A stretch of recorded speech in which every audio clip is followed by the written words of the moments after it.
Assalamualaikum warahmatullahi wabarakatuh. Perkenalkan, nama saya Sido Rafael Dwi Agus Putra dari kelas 4N NPM 24230517. Pada kesempatan ini saya akan mempresentasikan hasil proyek sosiologi olahraga saya yang berjudul Analisis Fenomena Doping pada Atlet Profesional, Studi Kasus Lance Armstrong dalam Tour de France. Doping adalah salah satu bentuk penyimpangan sosial paling serius dalam dunia olahraga.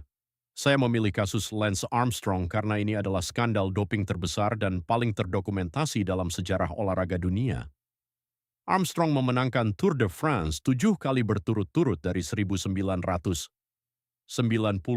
hingga 2005, prestasi yang mengagumkan.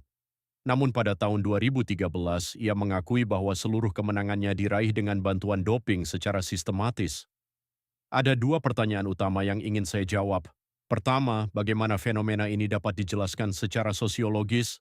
Kedua, apa dampak sosialnya bagi dunia olahraga?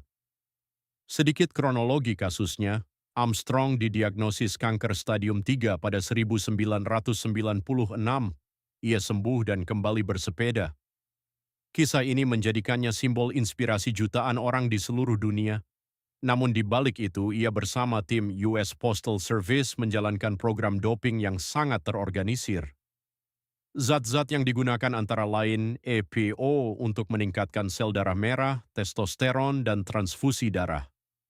Pada 2012, USADA, Lembaga Anti-Doping Amerika, merilis laporan setebal 1.000 halaman yang menyimpulkan bahwa ini adalah program doping paling canggih yang pernah ada dalam olahraga.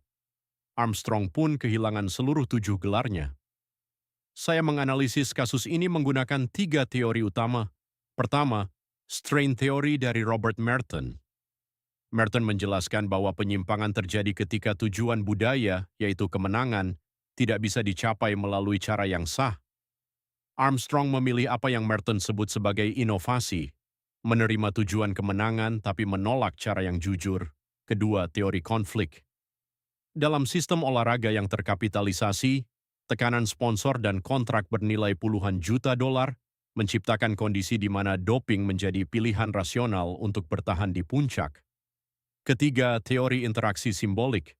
Dalam tim US Postal, doping bukan lagi dianggap sebagai kecurangan, ia dikonstruksi sebagai perawatan profesional yang normal. Bahkan atlet yang menolak dianggap tidak serius. Dampak sosialnya sangat luas. Jutaan penggemar merasa terkhianati. Livestrong Foundation, yang sudah mengumpulkan 500 juta dolar untuk riset kanker, kehilangan donasi besar-besaran. Dan yang paling mengkhawatirkan, kasus ini menciptakan sinisme pada generasi muda terhadap prestasi olahraga yang jujur. Namun ada sisi positifnya, kasus ini mendorong reformasi sistem anti-doping secara global. WADA memperketat aturan dan kesadaran publik terhadap bahaya doping meningkat signifikan. Rekomendasi saya ada 3.